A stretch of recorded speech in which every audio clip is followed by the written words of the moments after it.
Sebelum kita memasuki sesi materi pada malam hari ini, izinkan saya terlebih dahulu untuk membacakan CV dan profil singkat pemateri kita, yakni Ibu Dr. Gigi Iin Sundari MSI.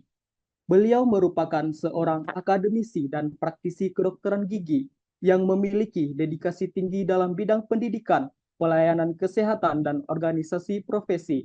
Berbekal pendidikan sarjana kedokteran gigi dari FKG UPDM, Magister Ilmu Kedokteran Gigi Dasar dari FKG Universitas Indonesia, serta saat ini sedang menempuh studi doktoral S3 di program DMAS Sekolah Pasca Sarjana Universitas Syah Kuala. Beliau terus mengembangkan kompetensi akademiknya sejak tahun 2010.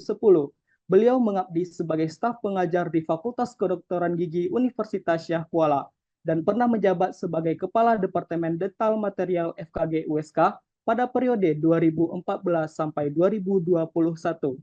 Di samping aktivitas akademik, beliau juga aktif memberikan pelayanan kepada masyarakat sebagai dokter gigi di praktik mandiri Sayhat Dental Care sejak tahun 2009, serta berkontribusi dalam pengembangan profesi sebagai bendahara di Persatuan Dokter Gigi Indonesia wilayah Aceh sejak tahun 2010. Wah, sangat luar biasa perjalanan akademik dari pemateri kita pada malam hari ini, yang tentunya ini juga bisa menjadi motivasi bagi kita semua untuk terus tumbuh, berkembang, dan menjadi lebih baik. Untuk itu, marilah kita simak dan kita dengarkan pemaparan materi oleh Ibu Iin Sundari. Kepada Ibu, dipersilakan.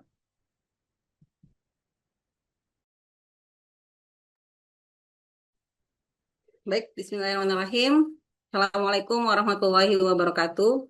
Waalaikumsalam Waalaikumsalam warahmatullahi warahmatullahi wabarakatuh. wabarakatuh. Alhamdulillahirrahmanirrahim. Wassalatu wassalamu ala asrofil anbiya'i wal mursalin wa ala alihi wa ashabihi ajma'in. Alhamdulillah, segala puji bagi Allah yang telah memberikan kita banyak karunia ya, nikmat, terutama nikmat Islam, nikmat iman, nikmat Islam, dan nikmat sehat.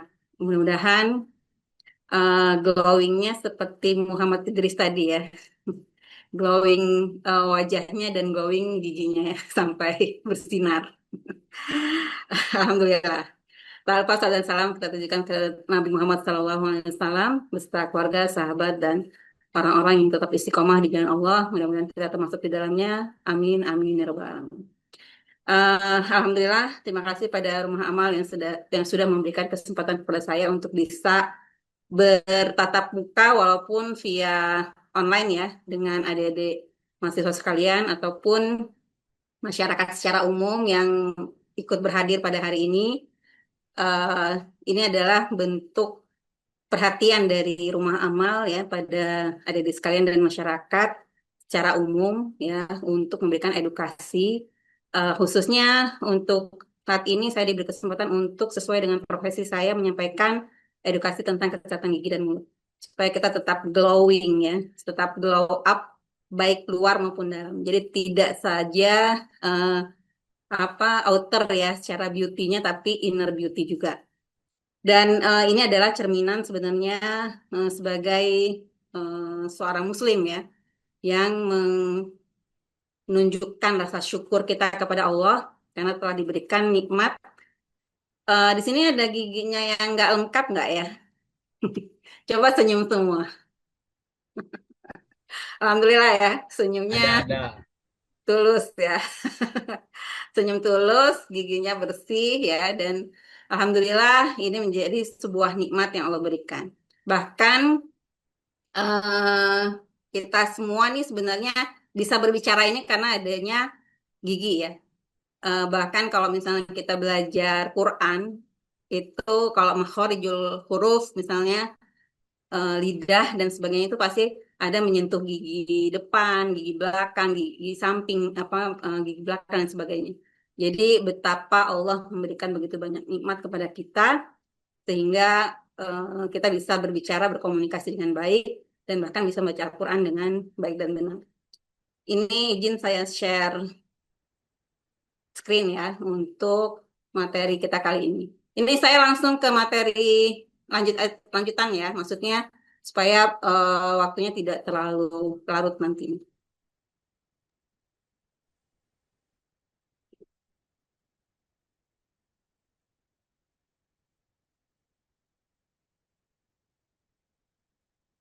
Udah nampak, Dek? Nampak, Nampak Bu. Bu, nampak. Oke, Nampak, Bu. Oke, Bismillah. Saya mulai dengan eh dari mana ya? Screen-nya hilang. Tunggu, tunggu. Oh, ini. Ya, eh glow up luar dalam. Ya, jadi ini kadang-kadang gigi ini tidak menjadi sebuah perhatian kalau misalnya kita tidak merasa sakit ya, atau tidak merasa belum makan apa tidak bisa makan dan sebagainya. Jadi kadang-kadang kita masih abai terhadap kesehatan gigi dan mulut. Bahkan kalau misalnya gigi yang rusak ini sebenarnya bisa mempengaruhi performance kita ya sebagai mahasiswa ya, sehingga satu kita bisa terhambat dalam mengikuti pelajaran dan sebagainya atau mata kuliah ya saat kita dalam kondisi keadaan gigi sakit dan sebagainya. Atau kita menjadi tidak percaya diri saat ada eh, problem ya dalam rongga mulut kita, sehingga pas suatu saat kita bicara kita aja kebauan gitu ya, apalagi orang lain. Jadi mudah-mudahan bau mulut ini tidak membuat ilfeel ya kita sendiri ataupun orang di sekitarnya. Bahkan saat yang orang sholat berjamaah pun kalau misalnya bau mulutnya kita suka makan makanan yang baunya tajam ya, itu juga bahkan makruh ya, karena bisa tercium oleh jamaah yang lain dan itu sangat mengganggu ibadah ya, khususnya sholat. Hmm, tunggu ya, kok screen-nya nggak jalan. Ini jalan nggak ya screen-nya ya? Di sini kok saya nggak jalan? Enggak, Bu. Nggak Enggak ya? Bu. Tunggu, saya coba stop dulu ya.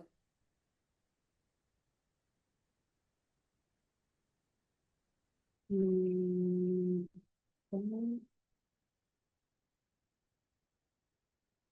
Hmm. Kalau ini masih udah jalan ya. Sudah Bu. Sudah Bu. Nah, jadi kembali ya, mengapa bau mulut ini bikin ilfeel ya? Karena ya tadi ya, first impression itu bukan cuma soal outfit ya, atau baju kita yang bersih, bagus, cantik dan sebagainya, atau skincare aja yang sekarang eh, lagi digemari ya oleh para mahasiswa nih, skincare supaya kulitnya glowing ya dan wajahnya bersinar ya dan sebagainya. Tapi senyum bersih pun ya dan nafas segar ini juga jadi penentu utama daya tarik ya yang sejati. Artinya bukan daya tarik untuk memikat lawan jenis dan sebagainya yang belum halal ya. Tapi artinya kita pas pada ini membantu performance kita saat berinteraksi dengan orang lain. Nah, mengapa kesehatan mulut ini sangat penting? Ya, karena rongga mulut ini merupakan pintu gerbang utama nutrisi sekaligus pertahanan awal tubuh terhadap berbagai resiko penyakit. Ya, kita tahu bahwa kalau kita tidak mengkonsumsi ya nutrisi yang bergizi dan sebagainya, otomatis akan mengganggu kesehatan tubuh kita. Kemudian juga ini kita sudah melewati masa eh, COVID ya, dan ini juga menjadi resiko penyakit saat pernafasan ataupun droplet yang bisa dimunculkan dari rongga mulut kita. Jadi ini juga bisa jadi resiko penyakit. Nah, salah satunya juga mulut ya. Mulut ini kalau misalnya rongga hidung kita punya bulu-bulu halus ya. Kemudian telinga kita punya punya keong ya, maksudnya yang rumah keong yang eh, bakteri atau itu bisa mati. Tapi kalau mulut ini kalau misalnya kita tidak jaga kebersihannya, maka bakteri itu akan mudah masuk dan bisa menjadi faktor resiko penyakit ya. Nah, kenapa mulut ini adalah gerbang kesehatan tubuh ya? Karena bisa mendukung fungsi pencernaan. Kalau misalnya giginya utuh dan sehat, maka pengunyahan ini akan sempurna. Jadi akan memperingan kerja lambung.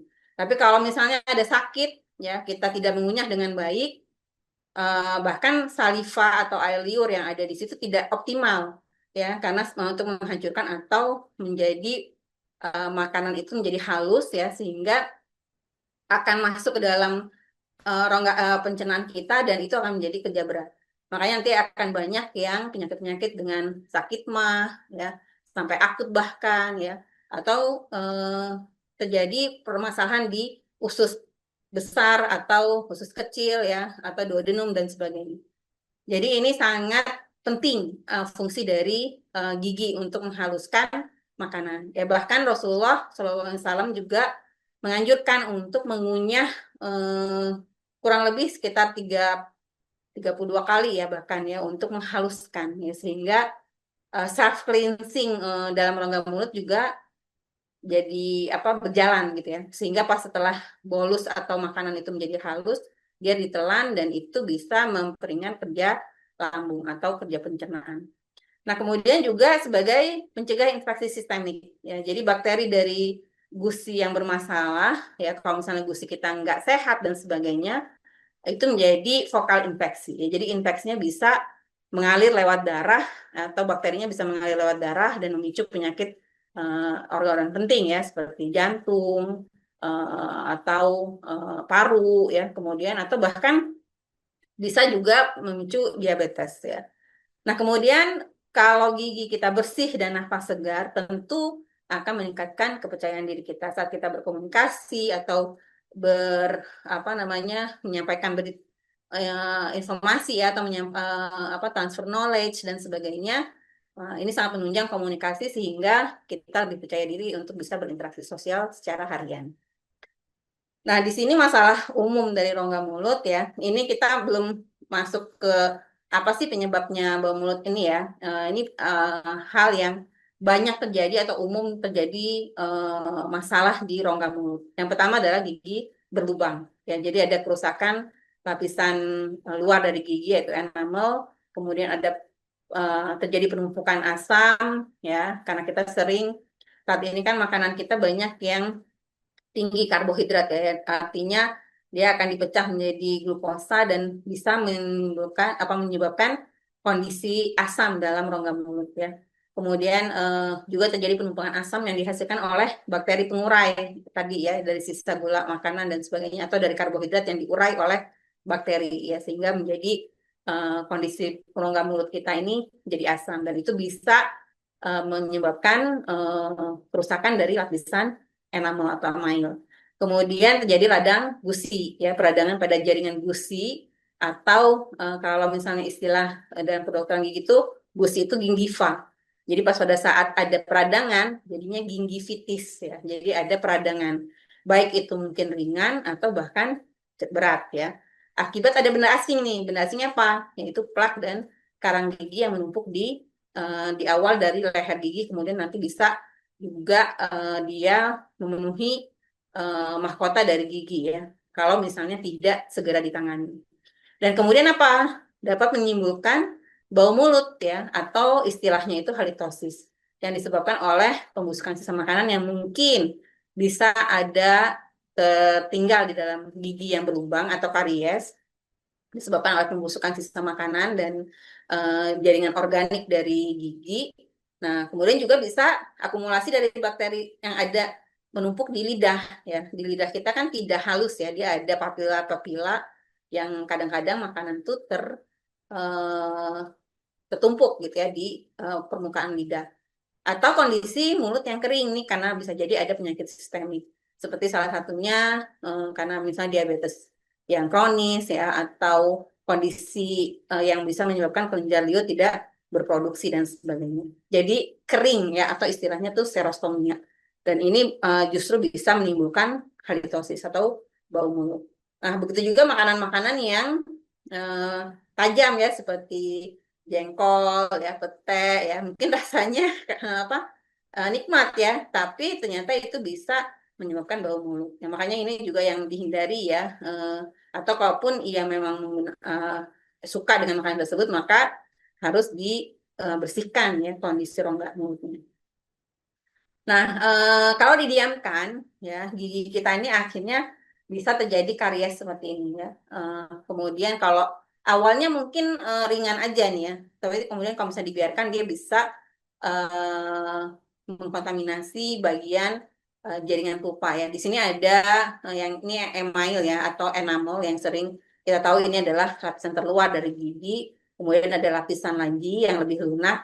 Nah, di dalam gigi ini ada rongga rongga yang kita bilang nih jaringan pulpa. Ya, jaringan pulpa ini yang mempersarafi gigi atau yang memberi nutrisi juga pada gigi. Jadi makanya kadang-kadang ada yang bilang, oh giginya udah mati nih atau non vital misalnya. Nah, berarti apa? Berarti gigi ini sudah rusak ya, artinya gigi ini sudah terkontaminasi bakteri sampai ke rongga pulpa. Nah, disinilah akhirnya kemudian timbul penyakit dan sebenarnya ya tubuh kita ini sudah Allah desain luar biasa ya, maksudnya bisa mempertahankan diri yaitu dengan apa? Ini ditahan sebenarnya. Kadang-kadang ada bengkak gusi ya, atau bengkak di ujung atau di bawah gigi nih terasa kayak bengkak nih. Nah, itu sebenarnya pertahanan dari tubuh supaya bakteri itu nggak kemana-mana sebenarnya.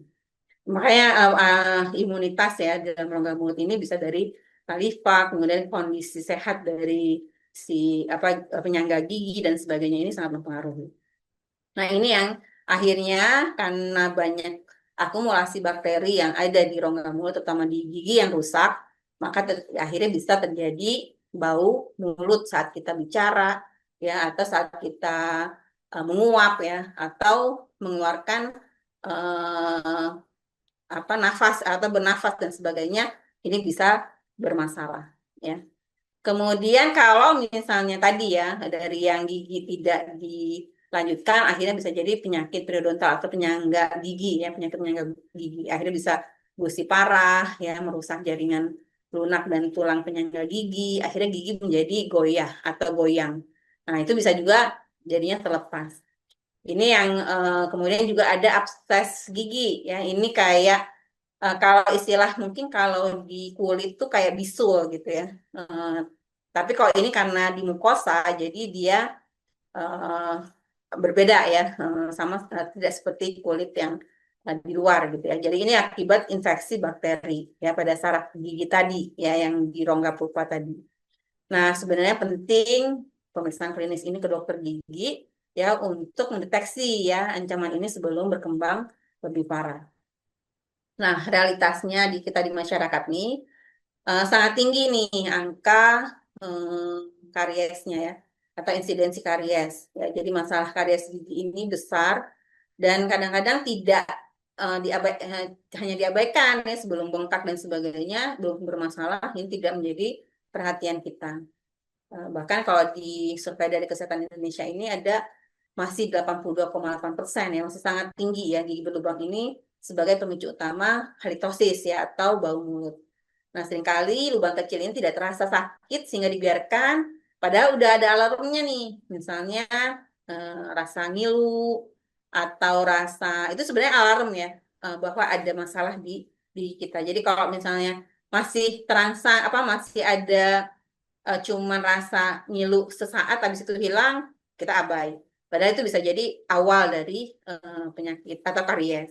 Tapi pas sudah mulai rasa lama, rasa sakit itu hilangnya, berarti itu sudah mendekati dengan ke arah pulpa gigi atau jaringan saraf yang ada di dalam rongga, yang ada di dalam gigi ya. Nah, jadi di sini juga penting untuk masalah nutrisi ya.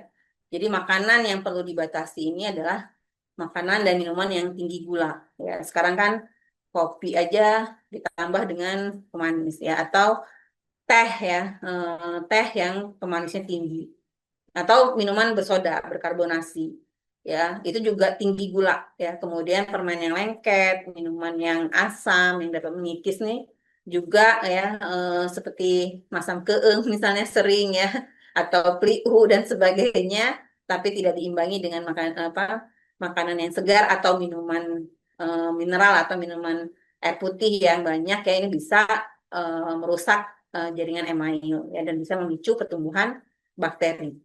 Nah, jadi makanan yang dianjurkan kalau bisa makanan yang kaya atau tinggi kalsium ya seperti susu, keju, yogurt atau bahkan ikan ya. kita di Aceh ini kan ikan banyak ya, ikan misalnya ikan kareng ya, ikan teri dan sebagainya itu sebenarnya bisa dikonsumsi dan itu tinggi kalsium. Jadi kalau misalnya tidak bermasalah, tidak ada yang alergi dan sebagainya, untuk mengkonsumsi ikan ini cukup baik ya. Kemudian serta buah dan sayuran berserat ya, misalnya seperti apel, wortel ya, yang bisa merangsang produksi air liur. Karena di air liur ini atau saliva ini banyak itulah apa imunoglobulin ya, baik itu M atau untuk mempertahankan pertahanan tubuh kita ya. Jadi imunologinya ada di situ gitu ya, kekebalan tubuh kita. Nah, kemudian tadi makanya saya bilang ada self cleansing, jadi bisa membersihkan saat kita mengunyah dan sebagainya ya. Jadi dengan mengunyah yang baik dan benar, dua sisi ya, tidak hanya pada satu sisi saja, itu sangat dianjurkan ya. Nah, penyebab bau utama dari bau mulut ini, kita masuk ke sini ya, itu ada namanya volatile sulfur compounds ya, atau VSC ya. Jadi hasil pemecah sisa makanan oleh bakteri ya di dalam mulut. Jadi makanya kalau misalnya nggak bersih, maka bakteri-bakteri yang jahat yang ada di dalam mulut ini semakin meningkat ya, dan akhirnya dia bisa memecah sisa makanan. Kenapa kemudian perlu kita sikat gigi malam tuh sebelum tidur? Karena apa? Karena kondisi saliva pada saat kita tidur itu menurun ya, karena nggak ada aktivitas ya, sehingga tidak ada rangsangan dan sebagainya. Jadi kelenjar liur tidak berproduksi aktif seperti saat kita beraktivitas biasa.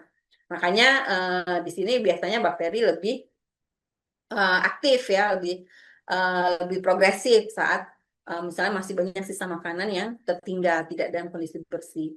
Jadi kalau kurang menjaga kebersihan gigi ini bisa membuat bakteri berkembang biak dengan cepat ya di area yang tersembunyi, misalnya seperti di sela gigi, di permukaan lidah ya, atau bahkan ada yang decay ya, atau kerusakan gigi misalnya di permukaan.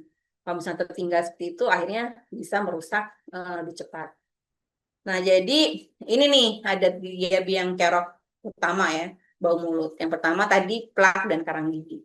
Jadi plak yang mengeras itu menjadi karang gigi dan menjadi sarang bakteri. Biasa kita ngomong jadi bau ya. Kemudian gigi yang berlubang, tadi ya ada lubang karies menjadi perangkap sisa makanan. Gigi kita ini kan satu dia anaerobik, ada juga gigi kita ini anorganik dan organik. Nah, yang organik ini yang kemudian bisa terurai ya, akhirnya bisa terjadi pembusukan dan bisa melemahkan gigi kita ya. Jadi akhirnya bisa menghasilkan aroma sulfur tadi ya, yang tidak sedap. Kemudian tadi, nah ini mulut kering. Kalau misalnya kita, ini juga dalam saat ini kondisi kita lagi cuaca panas banget, jadi kalau bisa jangan sampai dehidrasi, karena ini bisa menurunkan produksi kelenjar liur juga. Ya, jadi kalau bisa banyak minum mineral, air putih ya yang banyak, yang minimal 18 sehari ya, untuk bisa mengatasi ya mulut kering ini. Karena produksi air liur yang berkurang ini bisa mengurangi pembilasan alami dan bisa membuat bakteri tumbuh pesat saat mulut kering. Nah, jadi sikat gigi saja tidak cukup ya. Jadi kalau bisa dibantu dengan flossing atau benang gigi. Jadi kalau misalnya ada sisa makanan yang terselip, itu bisa diangkat dengan benang gigi ya yang sudah didesain, dia tidak melukai gusi ya. Jadi kadang-kadang ada dilapis dengan wax ya atau lilin sehingga dia tidak tajam ya. Nah, jadi minyak gigi ini hanya menjangkau permukaan luar aja ya. Kalau misalnya permukaan luar, dalam, dan permukaan kunyah aja gitu ya. Tapi sementara sela-sela sempit ini kadang-kadang nggak keangkat nih, kalau apalagi kalau sikat giginya cepat ya atau nggak teliti misalnya. Nah, kemudian lidah tadi ya, lidah juga penyumbang bau juga terbesar nih, karena lidah ini punya struktur yang kasar, berpori ya, dan jadi tempat favorit penumpukan endapan putih. Jadi kalau bisa lidah juga disikat perlahan ya, tanpa pasta dan sebagainya, sehingga bisa bersih ya, dilakukan setiap hari. Nah, ini ya dari hasil riset beberapa jurnal ini, sikat gigi saja tidak cukup ya, jadi bagusnya dibantu dengan flossing. Atau kalau misalnya kalau udah setelah sikat gigi dan flossing bisa dibantu dengan obat kumur. Dan lebih baik lagi jika dilakukan perawatan berkala ya atau ke dokter gigi untuk lengkap dikontrol rutin. Jadi kombinasi sikat gigi, penggunaan benang gigi atau dental floss, obat kumur dan kontrol rutin itu bisa memberikan perlindungan optimal ya hingga 98% terhadap penyakit gigi dan gusi. Ini yang kalau misalnya bisa minimal kita sikat gigi 2 kali sehari ya, di pagi hari setelah sarapan. Tapi ini ada berjeda ya, jangan langsung habis makan langsung sikat gigi karena kondisi mulut kita masih asam. Jadi kalau kita sikat gigi tambah lagi abrasif, khawatir nanti emailnya jadi lebih tipis. Jadi tunggu sekitar 30 menit. Makanya bangunnya jangan terlambat ya. Jadi sarapan habis itu langsung sikat gigi. Jadi kalau bisa ada jeda sekitar 30 menit untuk menetralkan kondisi rongga mulut baru sikat gigi. Nah, kemudian malam hari sebelum tidur ya, ini juga harus dianjurkan ya sehingga tadi karena kondisi saliva kita atau air liur kita menurun, kalau bisa kondisi mulut kita bersih saat kita tidur. Nah, kemudian teknik menyikat giginya juga harus tepat ya. Dia bisa dengan kombinasi dengan gerakan memutar atau dari gusi ke arah gigi. Ya, karena biasanya pelak tuh mulai dari leher-leher gigi. Jadi dari arah gusi ke arah permukaan kunyah.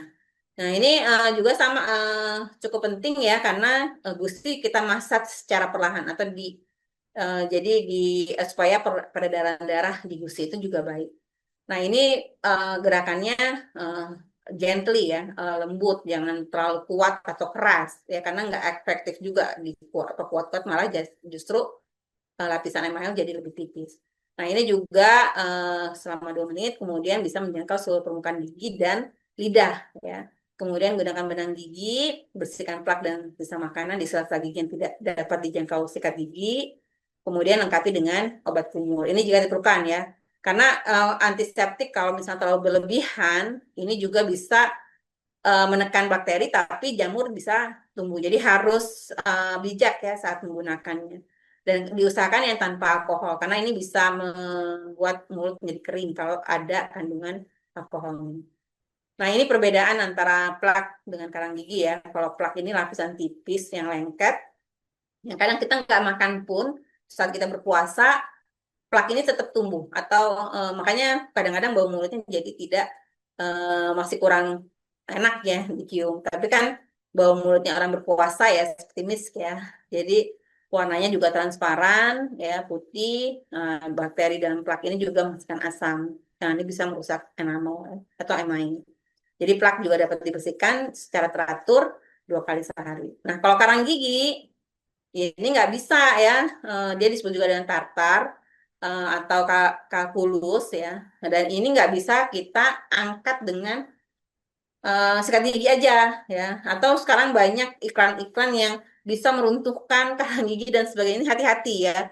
Karena nanti bisa merusak lapisan dari email. Jadi ini tetap harus dikonsultasikan dengan dokter gigi ya. Karena nanti karang gigi ini lama-lama dia bertambah bisa merusak jaringan penyangga gigi dan akhirnya gigi menjadi goyang. Nah, ini antara mitos dengan fakta medis ya. Jadi permen mint misalnya bisa menghilangkan bau mulut permanen. Ini kan di iklan sering banyak ya.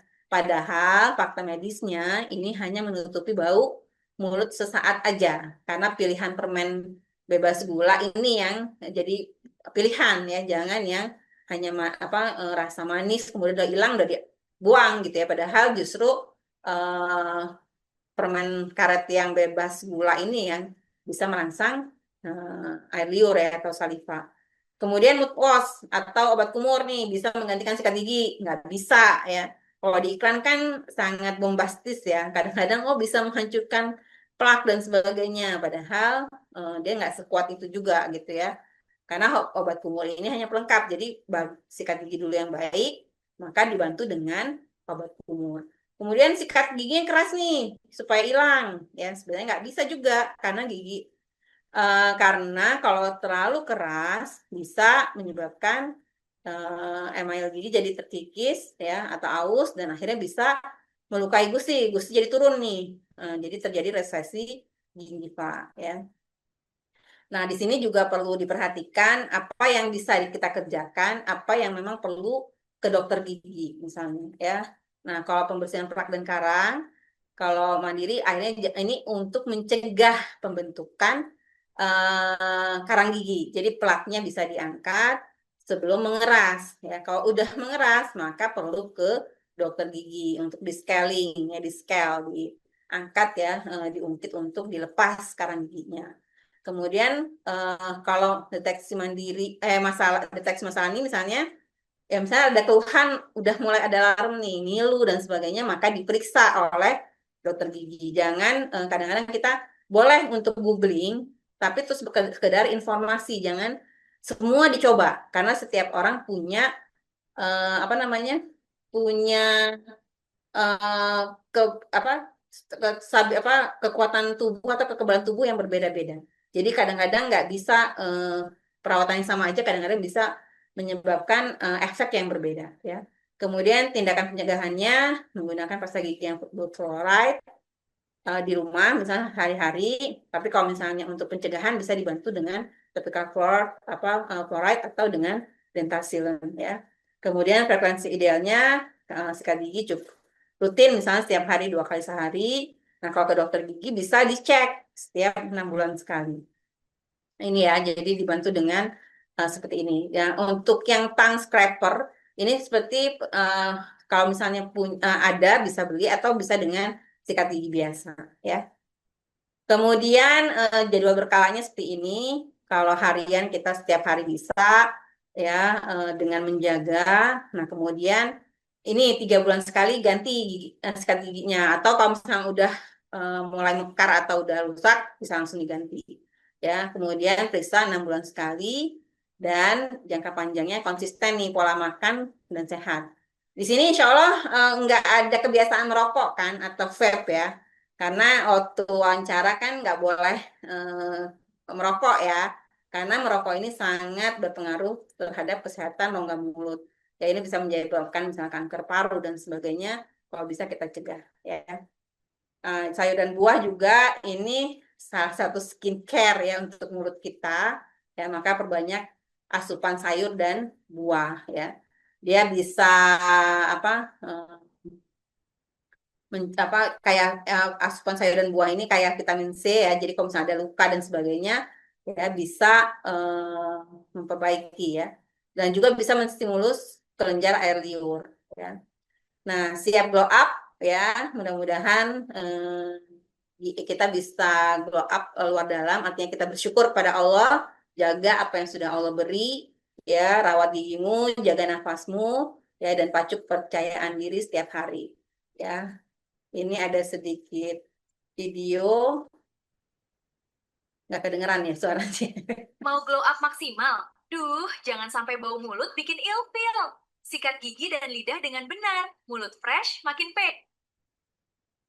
Oke, terima kasih. Mudah-mudahan yang sedikit ini bisa bermanfaat buat kita semua. Saya kembalikan kepada Muhammad Idris untuk bisa berdiskusi bersama. Demikian, billahi taufiq hidayah. Assalamualaikum warahmatullahi wabarakatuh. Waalaikumsalam warahmatullahi Wabarakatuh. Baik, terima kasih kita ucapkan kepada Ibu atas materi yang telah disampaikan. Semoga ilmu yang telah disampaikan dapat kita implementasikan dalam kehidupan sehari-hari. Baik, selanjutnya kita memasuki sesi tanya jawab. Untuk teman-teman yang ingin bertanya mungkin bisa reaction atau langsung on mic. Kepada teman-teman dipersilakan. Saya Bang. Ini kayaknya Saya, si Bang. Haidir dulu nih, ada nih Haidir nih. Baru Azmi ya. Kayaknya semangat sekali ya, suka nih melihatnya. Ya, Intinya juga bagus-bagus nih. Iya Bu. Ya, gimana Haidir? Baik Bu. Ibu, bagaimana cara memberikan solusi kepada anak-anak untuk menjauhi dari makanan coklat? Sedangkan coklat itu penyebab penyakit gigi kita, seperti giginya dimakan oleh ulat, tetapi dalam tiba-tiba tercabut sendiri. Dan umur berapakah gigi itu bisa tumbuhkan lagi dan umur berapakah giginya tidak bisa tumbuhkan lagi. Sekian, terima kasih Ibu. Baik, terima kasih Haidir. Ini gimana Idris? Apa saya jawab langsung atau ditampung dulu?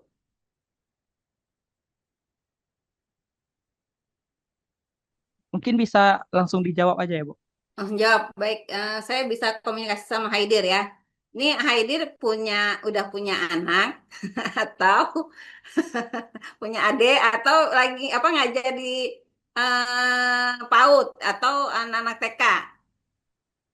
Ini baru saya lihat di sekitar keluarga saya seperti adik-adik saya yang makan Ah, coklat. Jadi ingin tahu Bu.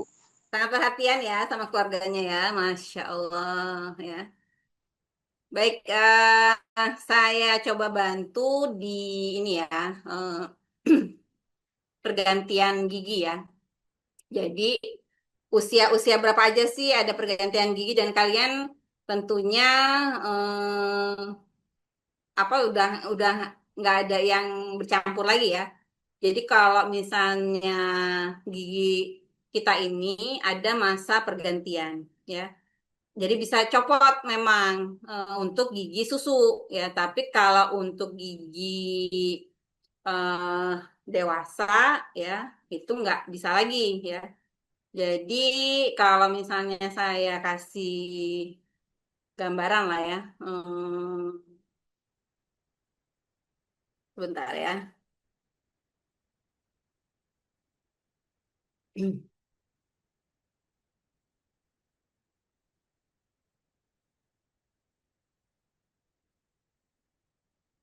Nah, ini kelihatan nggak ya? Jadi ini kalau umur adik-adik kita atau adiknya Haidir nih di usia mixed dentition tuh usia masih dari usia 6 tahun sampai 13 atau 14 ya.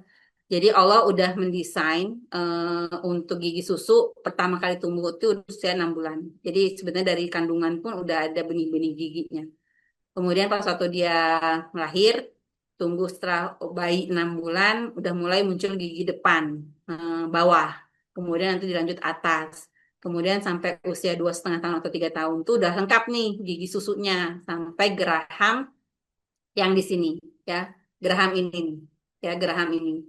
Jadi kalau gigi susu tuh cuman ada eh, 10 di bawah, 10 di atas. Jadi ini 1, 2, 3, 4, 5 ini sebelah kirinya misalnya ya. Ini 1, 2, 3, 4, 5 ini sebelah kiri, atas bawah.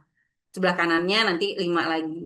Nah, kemudian usia ini sampai 3 tahun, usia dia 3 tahun ini biasanya udah mulai muncul semua ya, lengkap. Nah, kemudian nanti usia dia 6 tahun ada gigi baru yang tumbuh di belakang gigi susu ini. Nah, ini gigi permanen pertama yang tumbuh, geraham. Dan dia tidak menggantikan gigi susu karena gigi susu kita cuma segini. Jadi ini gigi permanen yang tumbuh yang usia 6 tahun. Nah, ini yang harus nantinya adiknya Haidir harus diperhatikan jangan sampai rusak gigi ini. Ya. Sementara kalau gigi ini nanti dia akan berganti di usia misalnya kalau ini akan berganti di usia 6 tahun, adiknya ini 7 tahun, kadang-kadang ini ada yang 9, ada yang 8, ada yang 9 atau 10 tahun yang ini kadang-kadang 9 atau 10 tahun baru ganti. Jadi geraham pertama ini yang tumbuh duluan di usia 6 tahun. Nah, ini yang kadang-kadang kita lupa gitu ya. Nah, karies gigi kalau beda antara gigi susu dengan gigi permanen. Gigi susu ini dia lebih tipis ya, makanya adik-adik kita lebih cepat rusaknya. Jadi memang kalau coklat dan sebagainya itu maka kita yang sebagai walinya atau sebagai yang bertanggung jawab harus bisa mengkondisikan ya, makannya harus benar nih. Jam berapa dia boleh makan coklat? Jangan kita apa ya, disetir oleh mereka. Itu nggak enak. Nggak, padahal kita bisa memberikan power ya, maksudnya ini nggak boleh makan dulu, nanti dulu misalnya. Atau rajin nggak sikat giginya. Nah gitu. Jadi orang tua juga harus diedukasi. Jangan kalah sama anaknya gitu. Jadi kalau misalnya sebenarnya kan kita bisa untuk mensiasati kapan dia boleh makan makanan cemilan dan sebagainya. Karena frekuensi makanan yang Tinggi gula juga bisa mempengaruhi kerusakan gigi. Nah, kita rata-rata nih mahasiswa nih banyak rusak di gigi ini. Ya, gigi geraham pertama. Karena dia lebih awal kan tumbuhnya di usia kalian 6 tahun. Ya, kadang-kadang dianggapnya dulu tuh, oh ini masih gigi susu nih dan sebagainya nanti ganti, padahal enggak. Ya, atau gigi terakhir nih yang ini nih. Apa ini gigi geraham kedua ya, nanti ada lagi. Nanti ada gigi terakhir yang kadang-kadang tumbuhnya mendesak dan sebagainya. Jadi ini yang perlu diperhatikan. Gigi susu penting untuk dijaga buat adik-adiknya nanti yang diingetin. Kenapa? Dia nanti untuk tumbuh kembang. Kalau giginya udah rusak, dia nggak mau makan, dia nggak mau makannya cuma yang manis-manis aja, yang penting mengenyangkan dan sebagainya. Padahal itu bisa merusak kesehatan gigi dan mulut. Jadi tolong diperhatikan ya. Heidi luar biasa nih Iya. ya. Ini kayaknya jadi bapak yang baik nanti ke depannya nih kayaknya ya, karena memperhatikan adik-adiknya aja Ah, diperhatikan ya. Jadi ya. eh, ini buat semuanya. Jadi kalau misalnya nanti ada yang ngajar TPA atau ada yang ngajar PAUD atau TK dan sebagainya atau di panti asuhan dan sebagainya, ya bisa edukasi ke adik-adik kita bahwa ini penting gigi ini karena untuk tumbuh kembang supaya kita tidak nanti stunting dan sebagainya. Ya, cukup jelas, Haidir? Ibu, tapi saya penasaran, kenapa anak yang masih umur 6 tahun, waktu giginya tumbuh kenapa jadi besar, sedangkan sebelum giginya tercopot, tapi masih Kecil. kecil-kecil giginya. Waktu Ya, waktu giginya tercopot, kenapa waktu tumbuhnya jadi besar, Bu? Itulah Kak ya. penasaran. Oke, karena kan nggak mungkin badannya besar, giginya kecil juga. Jadi di penyesuaian. Allah udah mendesain luar biasa. Jadi kalau misalnya giginya waktu dia masih kecil, tumbuh kembang kan ini masih tumbuh kembang, rahangnya masih kecil. Kalau misalnya gigi gede-gede nggak cukup nanti kan. Nah biasanya gigi yang kalau bagus ya, ngunyahnya dia bagus, rahangnya itu bertambah. Gigi susunya akan jarang-jarang. Karena apa? Karena menyiapkan gigi permanen yang lebih besar ukurannya dibandingkan dengan gigi susu. Ya, jadi Allah ini maha adil, jadi proporsional. Semakin bertambah usia kita, maka semakin dicukupkan kemampuannya dari gigi kita dan itu lebih kuat. Karena kalau manusia cuma pergantiannya cuma sekali ya, dia cuma dari gigi susu ke gigi permanen. Beda dengan ikan hiu ya. Kalian ada makan ikan hiu nggak? Kalau ikan hiu itu pergantiannya banyak, makanya dia giginya bisa pergantiannya bisa berkali-kali. Makanya dia gigi taringnya nanti bisa rusak, bisa lepas. Makanya nanti ada yang pakai kalung gigi hiu ya. Itu nanti dia berganti lagi. Tapi kalau manusia cuman sekali. Jadi dari gigi susu ke gigi permanen. Gigi permanen ukurannya lebih besar karena kita bertambah, berkembang ya, tumbuh dan berkembang. Jadi disesuaikan ukurannya pun akan bertambah. Satu lagi, kadang-kadang ada misalnya genetis. Ibu kita eh, giginya kecil-kecil, bapak kita rahangnya besar. Nanti kadang-kadang anaknya ada yang rahangnya besar, giginya kecil. Ada yang eh, rahangnya kecil, giginya besar. Nah, jadi itu juga ada faktor keturunan. Jadi memang ya kita yang mendesain Allah ya, kita nggak bisa eh, apa eh, apa menginikan lah ya, mendesainnya ya seperti itu gitu. Jadi memang harus terima dan akhirnya yang penting cara mengunyah. Kalau misalnya tumbuh kembang, mengunyahnya harus baik dan benar sehingga pertumbuhan rahangnya sesuai dengan usianya. Demikian, Haidir, sudah cukup paham? Sudah, Bu. Alhamdulillah, sangat puas dengan jawaban Ibu. Terima kasih, Ya, Bu. sama-sama, mudah-mudahan bermanfaat ya. Baik, ada yang mau ditanyakan lagi? Mungkin Saya Ramadan Bu, saya Azmi nih dari tadi ya. izin Bu, cek suara ada suaranya nggak Bu? Kedengeran. Kedengeran ya. Eh, saya buka tanpa salam. Izin bertanya Bu, saya dapat kasus kayak gini Bu. Teman saya ngerokok atau nge-vape kan Bu. Dia nge-vape. Nah, vape itu kan yang dihisap nikotin yang dikeluarkan asap. Tapi dia selalu mengeluhkan ke saya tuh di saat dia nge-vape itu, ngisap vape, gigi depan dia tuh apalagi yang bagian tengah itu sering ngilu, Bu.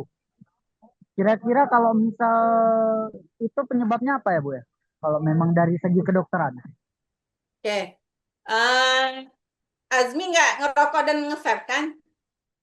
Alhamdulillah enggak, Bu. Bersih kita dari Nggak. paru-paru tuh, Bu. Cuman jadi perokok pasif ya, karena temennya Ya, banyak merokok. Ini juga harus baik. hati-hati ya, bisa ingatkan teman-temannya jangan merokok karena perokok pasif pun bisa ter eh, bisa jadi terdampak ya. Baik, saya sebenarnya tidak begitu paham tentang vape ya, maksudnya dia apakah diisap atau cuman di apa namanya, cuman dihirup ya. Saya harus belajar lagi tentang itu, tapi sebenarnya apa, gigi anterior atau gigi depan ini dia lapisannya lebih tipis dibandingkan dengan gigi posterior ya, atau gigi yang belakang.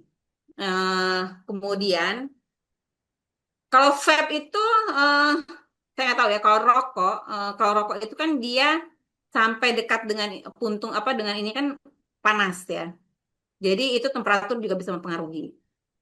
Kemudian karena kondisi gigi kita saraf ini kalau misalnya dia perbedaan temperatur dari tinggi kemudian tiba-tiba menjadi panas dan dari panas menjadi dingin dan sebagainya itu juga bisa menyebabkan kerusakan dari saraf dari gigi terutama bagian depan karena bagian depan ini seperti gigi seri ya atau incisif atau gigi seri lah karena umum gigi seri ini dia hanya lapisan tipis dibandingkan dengan yang di geraham atau di gigi belakang.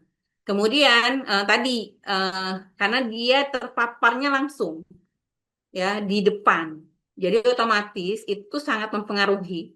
Walaupun cuman misalnya aroma, tapi paparannya langsung itu langsung di gigi depan.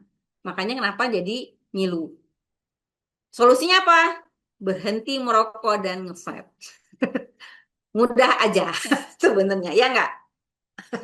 Ya, jadi nggak ada gimana cara menanganinya. Ya, mau kalau misalnya emang itu mau hilang, maka hilangkan kebiasaan buruknya. Ya, jadi kalau misalnya saya coba kasih anatomi ini ya, maksudnya untuk pemahaman kalian juga ya, misalnya perbedaan gigi dari yang gigi depan dengan gigi belakang ya.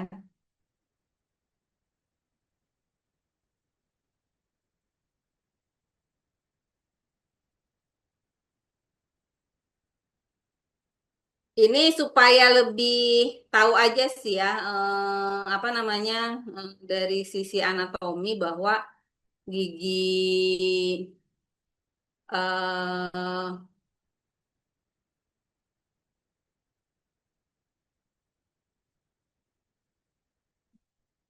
ya,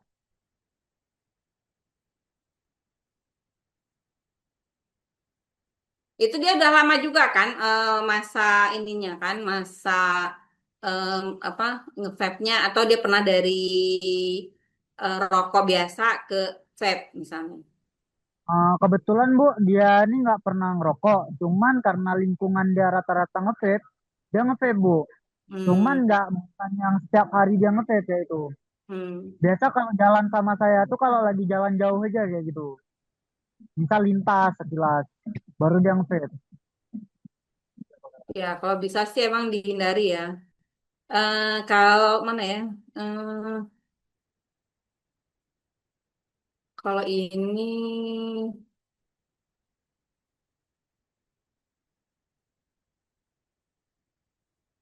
ya agak lama sedikit ya. Mana? Nah, izin Bu menambahkan Bu. Ya, Ini dari pengalaman pribadi saya kan Bu. Gigi depan saya aman-aman aja, nggak ada luka. Tapi di setiap kalau nggak pagi ataupun sore, kalau misal saya sesudah makan itu, biasa keluar darah Bu. Keseringan keluar darah ya. Dari hmm. bagian gusi. Penyebabnya apa Bu? Kalau itu dilihat dari penyangganya tadi, kayak plak dan karang gigi itu kan apa namanya, benda asing. Nah, tubuh kita ini punya sel darah putih dan sel darah merah. Jadi kadang-kadang kalau misalnya ada benda asing atau sesuatu yang nempel di permukaan gigi kita, maka tentaranya seperti darah ke sana. Makanya kayak yang saya bilang tadi, gingiva yang tadinya merah jambu jadi gingivitis, ada peradangan. Kenapa? Penumpukan pertahanan tubuh kita ke sana. Makanya jadinya apa? Darah tuh persiapan ke sana. Ini sedikit ya saya coba yang tadi. Ini gigi gerah, ini gigi anterior atau gigi depan. Dia cuma segini, lapisannya tipis. Ini yang gigi bawah ya. Jadi makanya kenapa bisa jadi dia terpapar langsung, akhirnya daerah sini nih jadi ngilu. Karena misalnya ini jadi menipis nih, daerah ininya menipis, berarti dekat dengan jaringan saraf di sini. Atau jaringan pupa yang ada di dalam ini, ada saraf, pembuluh darah, dan sebagainya. Nah ini yang bikin ininya abrasif, mungkin bisa jadi ya, ininya nih jadi udah aus giginya gara-gara tadi paparan dari vape tadi atau rokok, akhirnya ini menjadi tipis. Makanya akhirnya mudah ngilu. Atau tadi pas waktu menghirup vape itu mungkin kan ada tekanan ya, dan itu juga bisa mempengaruhi gigi. Nah ini kalau misalnya giginya nekrosis bisa berubah warna.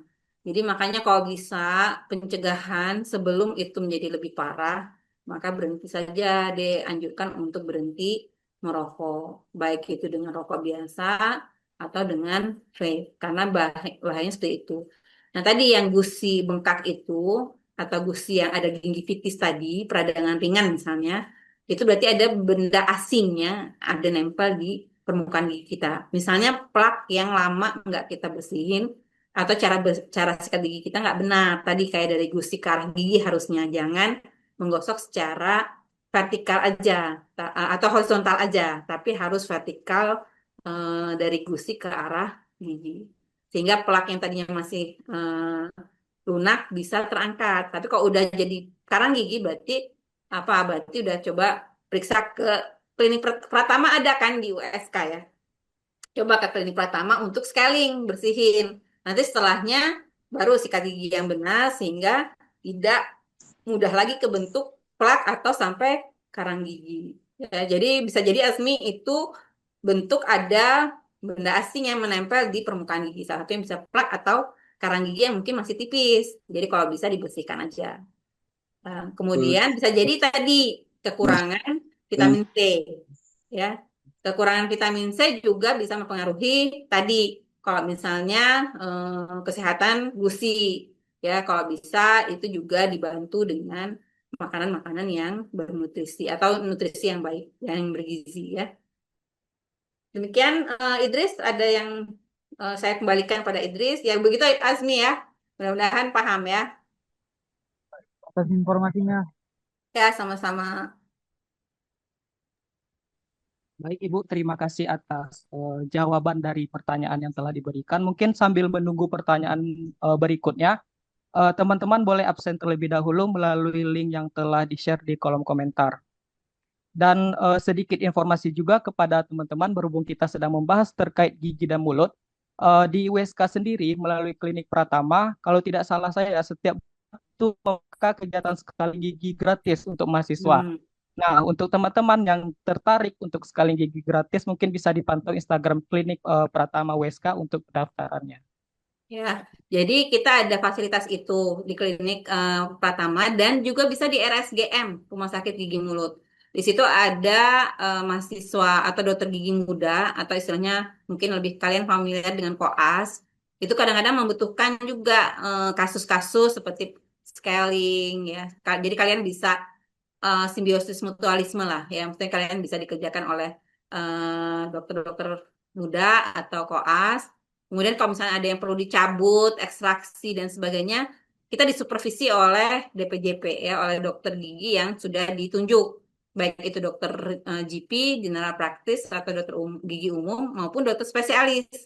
Jadi kalau misalnya ada yang goyang giginya gara-gara jaringan penyangga yang rusak, itu insya Allah bisa dirawat oleh dokter-dokter gigi koas. Jadi bisa membantu juga. Kalian bisa saling saling membantu lah di situ. Kalau nggak salah saya banyak sih mahasiswa yang jadi pasien juga di rumah sakit gigi mulut.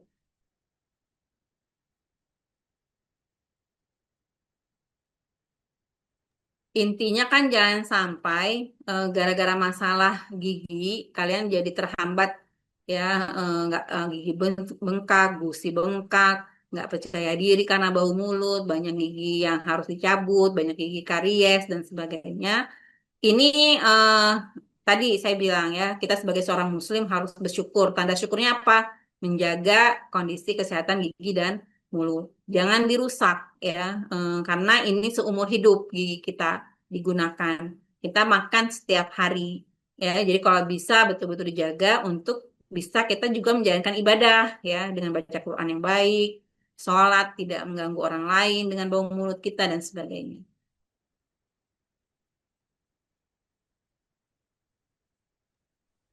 Baik Ibu, mungkin satu pertanyaan terakhir dari Kak Putri, mungkin langsung bisa on mic. Baik, terima kasih. Assalamualaikum Ibu. Apakah suara saya terdengar? Waalaikumsalam warahmatullahi wabarakatuh. Kedengar, Putri. Baik, sebelumnya saya mohon maaf off kamera karena jaringan saya terkendala. Saya izin bertanya Ibu, kebetulan saya memiliki gigi gingsul. Nah, tapi gigi gingsul saya itu terkadang kayak sakit gitu Ibu. Kalau sikat gigi kadang dia bisa jadi kayak sariawan ataupun berdarah.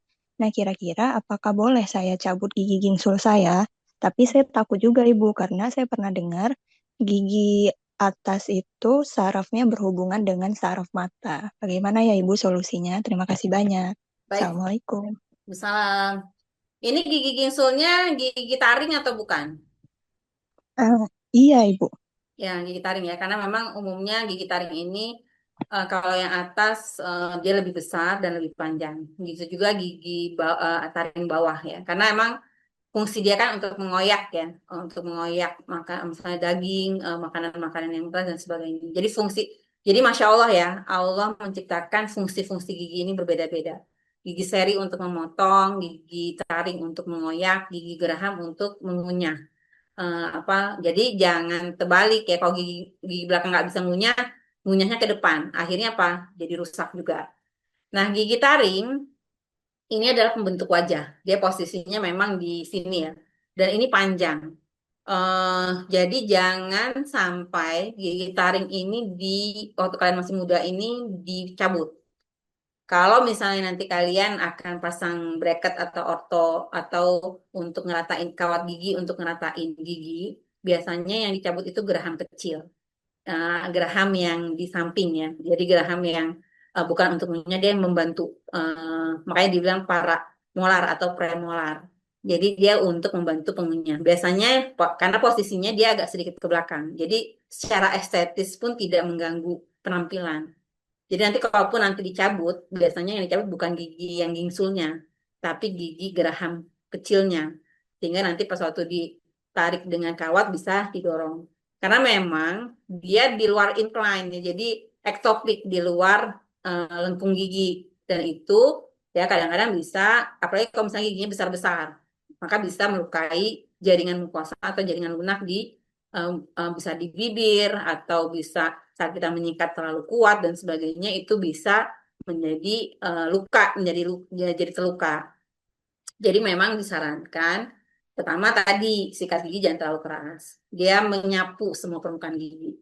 Seperti sebagaimana sebenarnya Rasulullah SAW itu bersiwak ya. Jadi kalau sistem siwak itu kan dia diratakan ke semua permukaan gigi ya.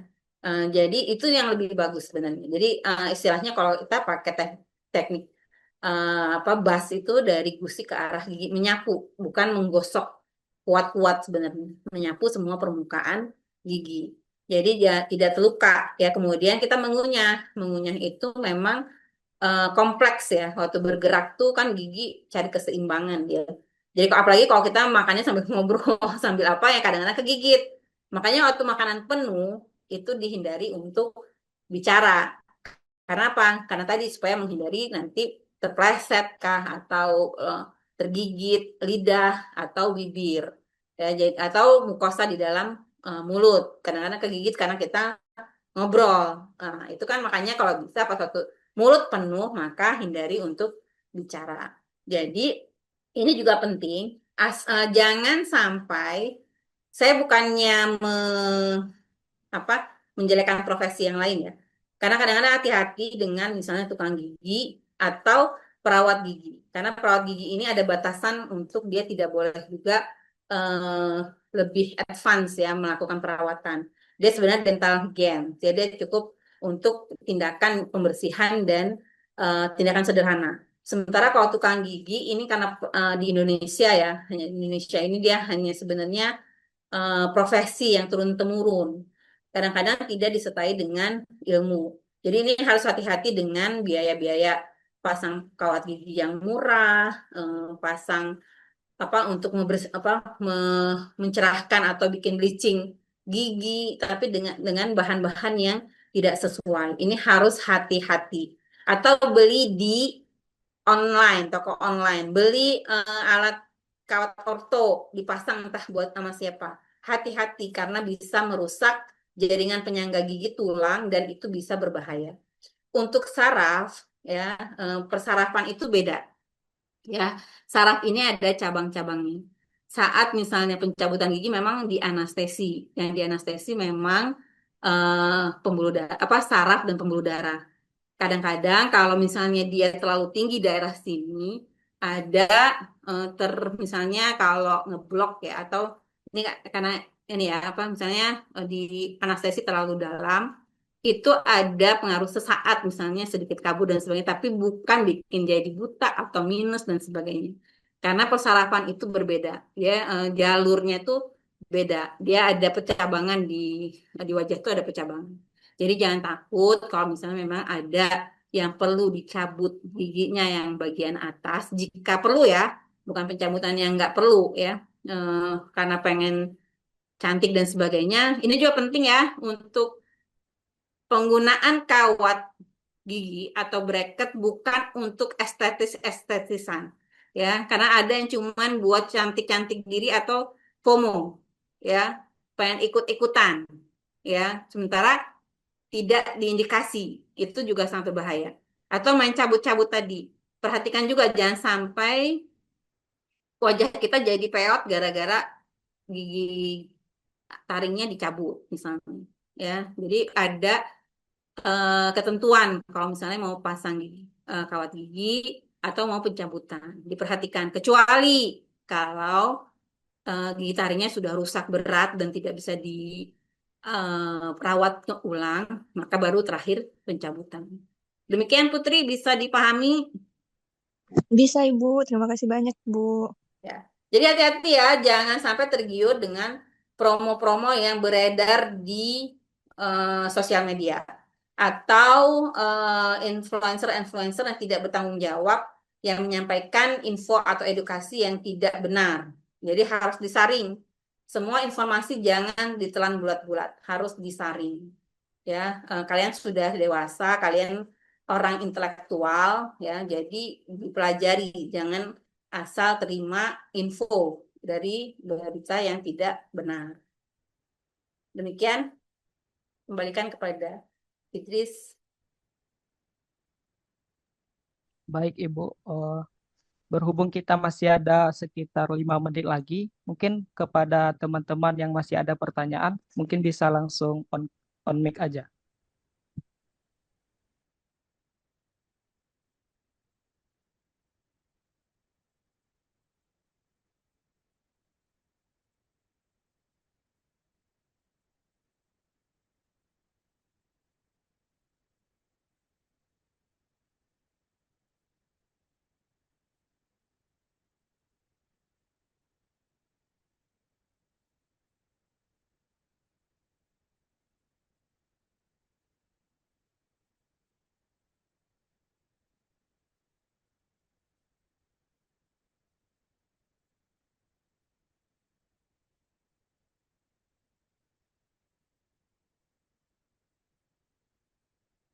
Karena sudah malam, ada kegiatan lain, bisa saya closing statement aja, Idris? Boleh, Bu. Ya, baik. Terima kasih atas kesempatannya dan kebersamaannya pada malam ini. Mudah-mudahan informasi yang saya sampaikan ini benar. Kemudian tetap harus dikonfirmasi ya, difilter setiap info. Dan jangan pengen cepet-cepet, pengen perawatan yang cepat, kilat, dan sebagainya. Hati-hati. eh, Bisa ditanyakan ke institusi atau ke klinik yang sudah bisa direkomendasikan, ya seperti tadi klinik Pratama atau di RSGM. Jangan tergiur dengan berita-berita atau perawatan-perawatan yang instan, ya. Dan jangan karena kadang-kadang kan kalau di sosial media itu gimana cepatnya aja kan, kita nggak tahu prosesnya seperti apa. Kemudian jangan FOMO, ya, ketakutan, ketinggalan dan sebagainya. Padahal mungkin tidak kita butuhkan perawatan tersebut. Ya, kemudian jangan sungkan jika memang sudah ada alarm dari gigi kita seperti gusi mudah berdarah atau ada rasa ngilu dan sebagainya, segera cek ke dokter gigi. Kemudian jangan malas untuk menyikat gigi minimal sehari 2 kali, pagi setelah sarapan dan malam sebelum tidur.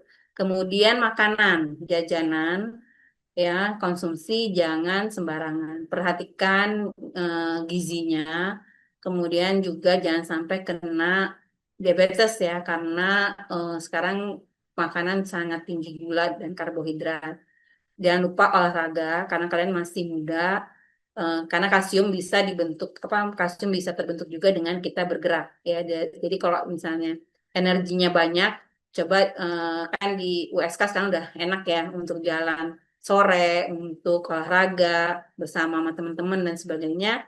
Perhatikan juga busananya ya. Kalau laki-laki auratnya coba diperhatikan, perempuan apalagi ya. Jadi jaga auratnya saat berolahraga. Tadi tidak FOMO, tidak mentang-mentang oh ada lagi tren celana pendek di atas paha yang laki-laki atau yang perempuan menunjukkan lekak-lekuk. Ini itu hati-hati ya. Jadi olahraga pun tetap syar'i, insya Allah lebih berkah dan diridhai oleh Allah. Demikian dari saya, mudah-mudahan bermanfaat.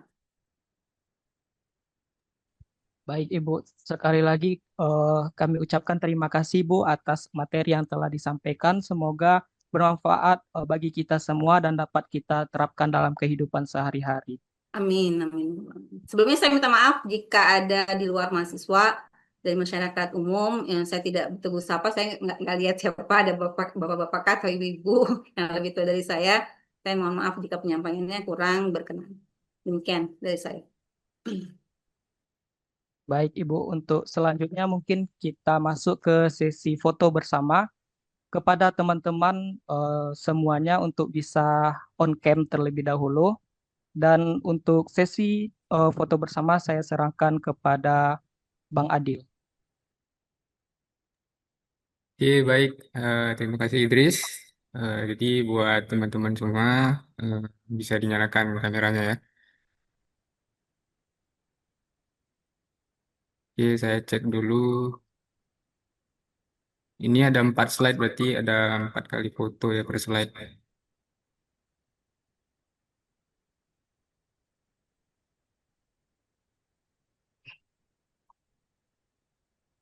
Oke, sekali lagi buat teman-teman yang belum mengaktifkan kamera, dipersilakan untuk mengaktifkan kameranya.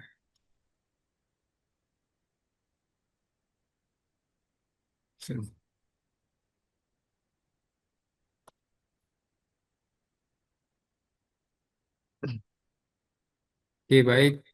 Kita mulai ya sesi foto bersama untuk slide pertama. Oke, 1, 2, 3. Oke, lanjut ke slide kedua. 1, 2, 3.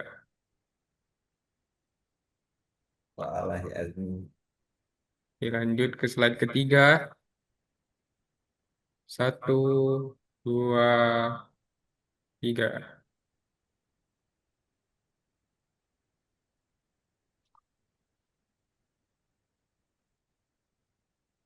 Untuk slide terakhir, 1, 2, 3.